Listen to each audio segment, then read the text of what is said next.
So the last time we saw John Jones was at UFC 285, a little over a year ago. He defeated Sergio Gane by a front guillotine choke. Impressive performance, wiped the floor with him, beat him in under 2 minutes. He will now be coming back against no other than Stipe Miocic at UFC 309.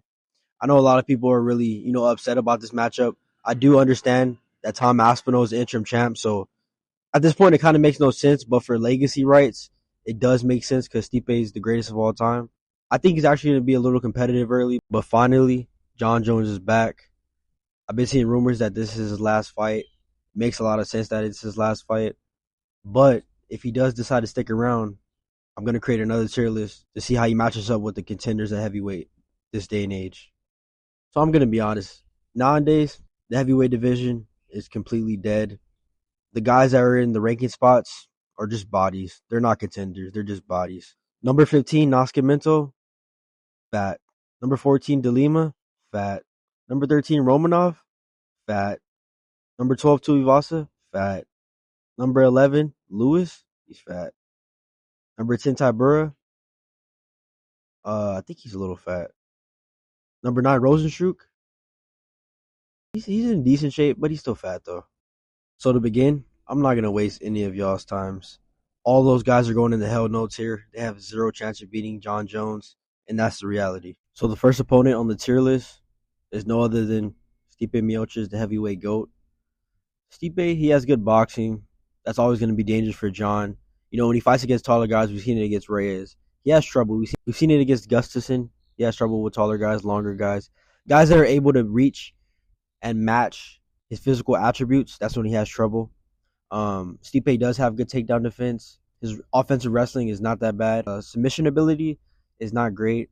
His footwork is actually really good. I think it's one of the best in heavyweight history. But honestly, that's probably Aspinall. Aspinall probably has the best footwork ever. Aspinall, Gane, and Stipe. He does present John Jones some level of danger. I know he's 42 at this point, so that level of danger could be diminished at this point. People have to realize that at heavyweight and at light heavyweight, age is not really a gigantic factor. We've seen Glover Teixeira, we've seen Randy Couture, we've seen it time and time again. These older guys are able to still, compete with the elite. Stipe Miocic, he's a firefighter, so he's always going to be in shape. So I know he'll be in shape, and I do expect him to be more competitive than people think. In the boxing range, in the pocket, I think he'll have success with his uppercuts and his left hooks against John. At range, John's going to pick him apart with leg kicks, obliques. The same old John recipe, the same old game plan. But I do think overall, John will end up submitting Stipe Miocic in the later rounds after he gasses and, he puts that pace on him. I would have to put Stipe Miocic at the low chance tier. If this was prime Stipe, I would put him at decent chance or 50-50.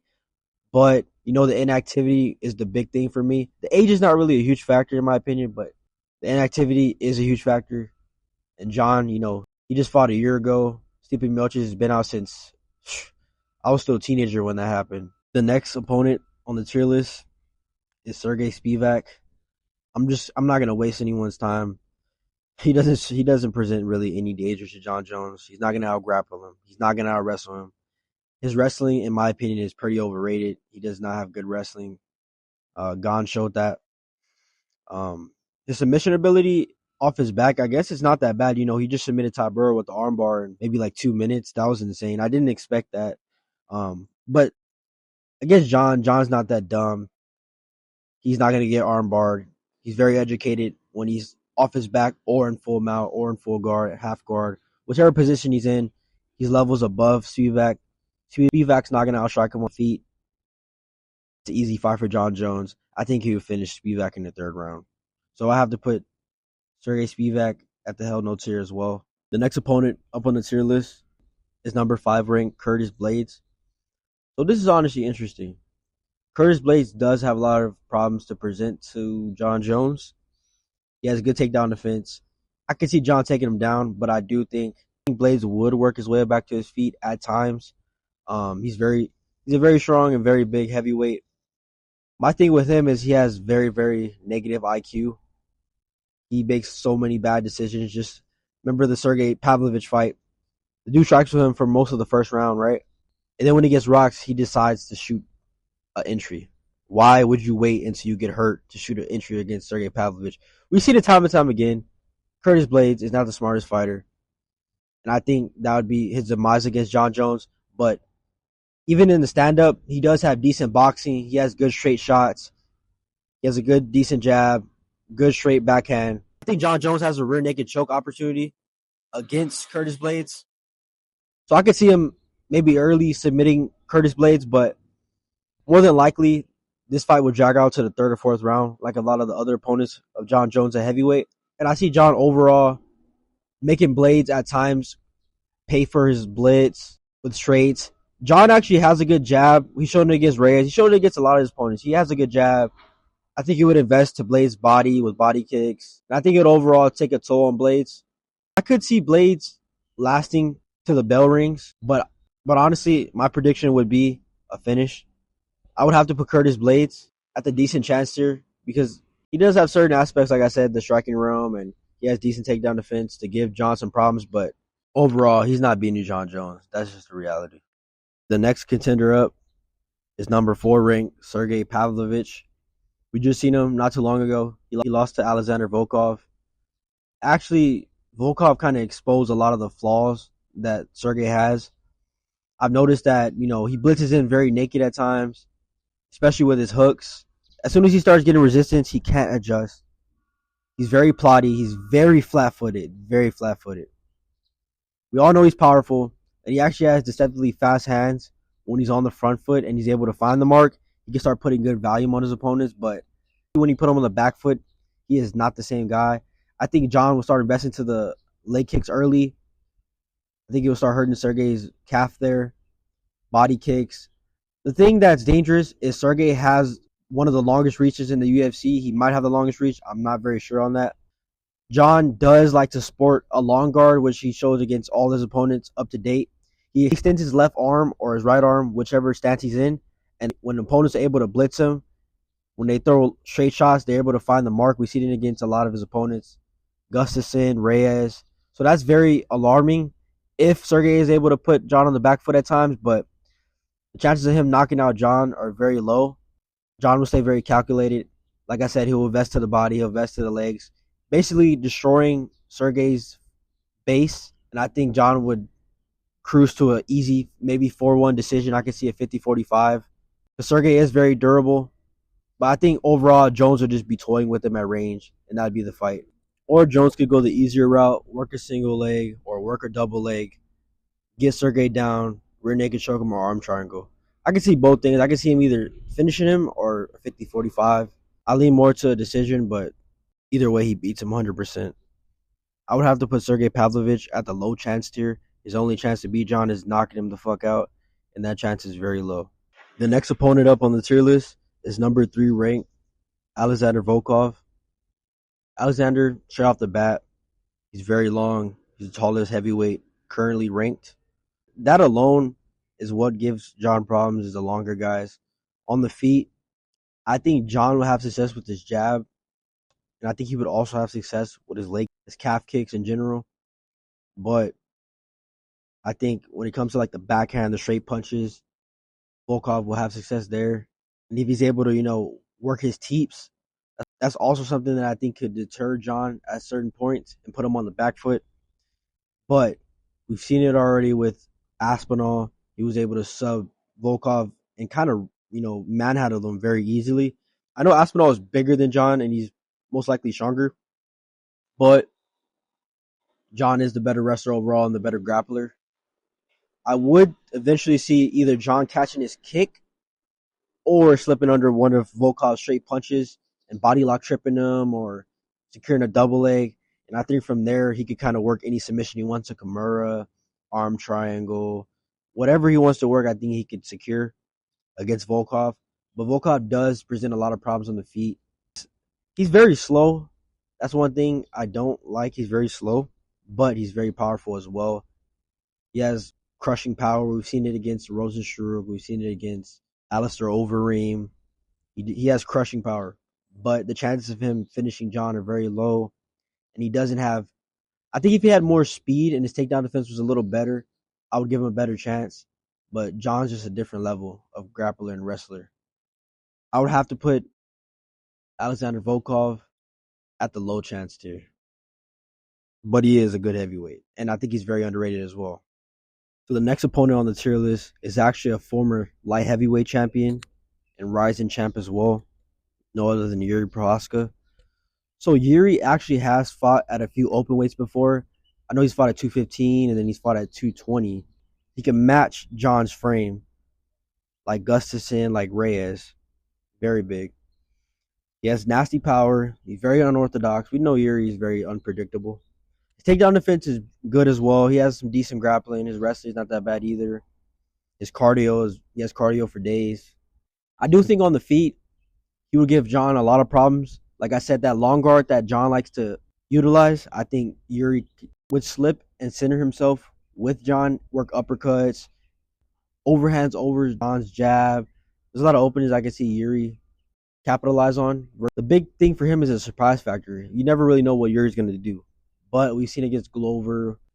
We've seen against other guys that he can be taken down. Like I said, his takedown defense is good, but if Glover's able to take you down, I'm very sure that John Jones could work his entries on you as well. It's just John's gonna have to hide, his takedowns behind stuff, because if he shoots naked takedowns, I could see Yuri flying knee or stepping kneeing the shit out of John Jones. And I know John Jones is durable and he has a good chin, but you get hit with a knee or a kick, it's different. It's not like a punch. It's very different. So with the element of surprise, his ability on the feet, his decent takedown defense, he has cardio. Like I said, he can go forever. I could see him possibly beating John, but I still think overall John could start attacking Yuri's base. He's very flat-footed. He can start working that calf, start working his body kicks, work his jab. Because Yuri is very telegraphed, and when he blitzes, he's open as well. Be a point where John is able to pick up on that. He is, between John Jones and Volk, he has one of the best fight IQs ever. So I think he would eventually figure out Yuri, but in the early rounds, it's going to be very hard. I think overall, John Jones would end up submitting Yuri or beating him by decision, dominating him and controlling him in half guard or side control. I would have to put Yuri Prohaska at the decent chance tier. Just stylistically, he does present problems to John Jones. The next opponent up on the tier list is number 2 ranked Sergio Gane. We already know they fought before, so this will be a rematch. I honestly just can't see how Sergio Gane could make improvements that fast. It's only been a year. Let's say if they fight again in like a few months, 6 months, like even another 2 years, he's not going to make a big improvement, especially with his takedown defense. Spivak and John Jones are 2 different wrestlers. I think it would be the same result, honestly. John would submit him again, and pretty early as well. If they're in the striking realm, we all know that Gane's style would always give John Jones problems, but it's not going to be there for long. So I would have to put Sergio Gane at the low chance tier.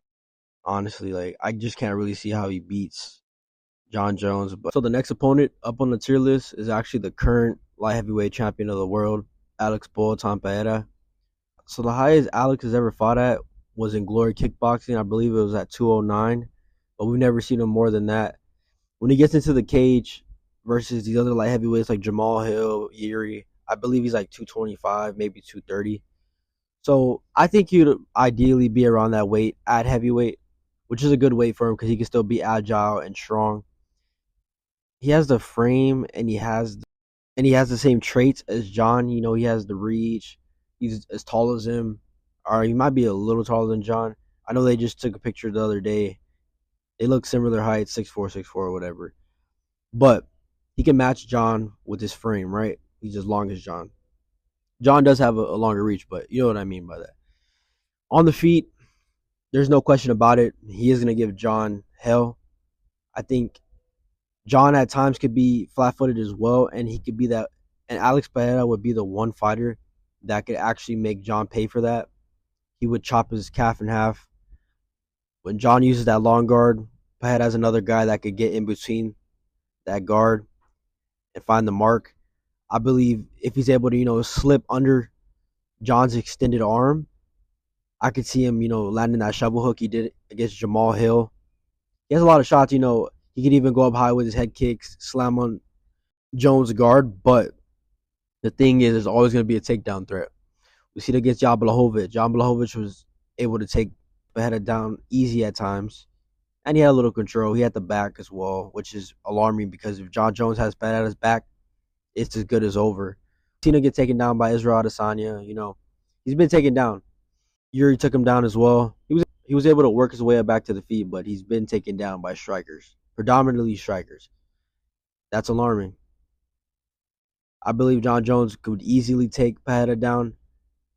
Any variation of single leg, double leg, but he'd probably work him against the cage and double leg him, pick him up, slam him on the ground, dunk him, and go to work from there.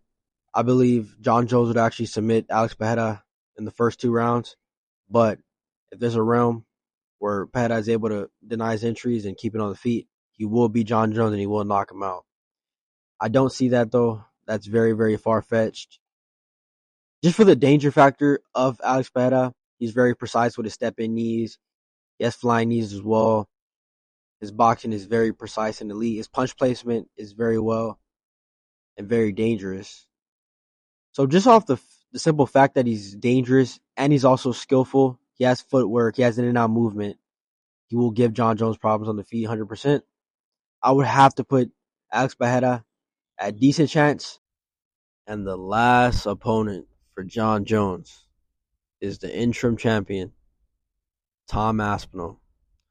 England's finest Tom Aspinall. So Tom Aspinall, there's a lot of people that are very, very certain that Aspinall would beat John Jones. I'm not a big John Jones fan. I'm not a big Aspinall fan. So this is a very unbiased opinion. John Jones has a lot of experience. Aspinall does present a lot of danger on the feet for John Jones. He's as big as him. He's actually bigger than John Jones. John Jones will have the longer reach in their matchup, but Aspinall has a bigger frame than John Jones. He's overall a bigger guy. John will have to work maybe a Philly shell, a hybrid Philly shell, or maybe a high guard. He's going to have to use a different guard against Aspinall. If he tries to use that long guard, I believe Aspinall will get through. And as soon as he puts John on the back foot and closes in, I think he's going to find the mark on John Jones. So that's very dangerous. John Jones would have to adjust to that. Like I said, we all know he has elite IQ, one of the greatest IQs of all time, if not the greatest. So I could see him, starting to work angles and kind of staying at range and trying to pepper Aspinall. We never seen Aspinall go 5 rounds in the UFC, so it's a big unknown factor. And with Aspinall, he has the shortest fight time in the UFC. He does do a lot of movements that are very big and explosive, so logically he should slow down. And that's where I could see, John Jones starting to take over in the championship rounds. He has good takedown defense as well. I could still see, John Jones slipping under his straight shots and going for the double leg or the body lock, similar to Gane, getting him down to the ground. He's a very big guy. It's between him and Gane. They both have the best footwork in the heavyweight division, but I do think Aspinall overall has the faster feet.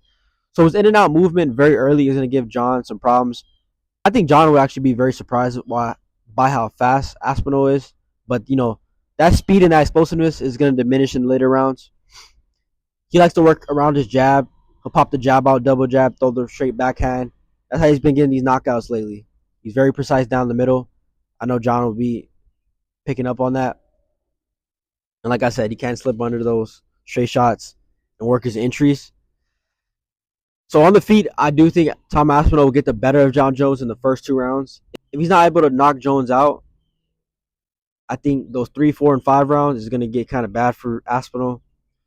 Aspinall had a knee injury against Curtis Blades, so I could see, it's going to be very bad, but I could see John Jones, working the oblique kicks, and that's going to damage that knee again. That's going to hurt him.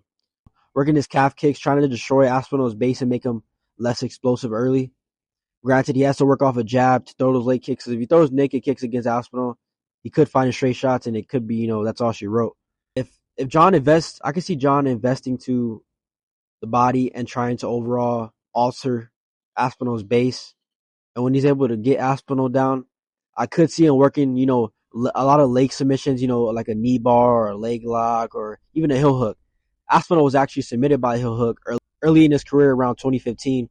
Somebody in the comments is going to say, oh, Aspinall, his grappling is very good. He's been, grappling since he was a kid, and that's true. His dad was one of the first, I believe, black belts in the UK. He's been doing jiu-jitsu since he was a kid, right? So why would he make simple mistakes in 2015 and tap to a heel hook at that, you know? He couldn't really get out of the heel hook. He was trapped. So, you know, he's been doing it since he was a kid, and he makes that simple mistake. Who's to say he can't do it again or he won't do it again? He has good submission ability. He was able to actually Kimura, you know, Volkov. He got a rear naked choke against Andre Arlovsky. I work a rear naked choke against him. So we've seen he has good submission ability offensively, but we never seen Aspinall really off his back in the UFC. So that's unknown. And I think against Jones, he will eventually get put on his back. And we don't know what's going to happen, you know. So I could, you know, see John attacking leg submissions to that damaged leg, which is the right leg, to his knee. Like I said, the knee bars, leg locks, heel hooks. And, you know, that could be very dangerous for Aspinall. But overall, I think Aspinall presents a lot of dangers for John Jones, especially early. I would have to put Tom Aspinall at the 50-50 chance at this point. I hope we do get to see that fight one day, but it's probably not going to happen.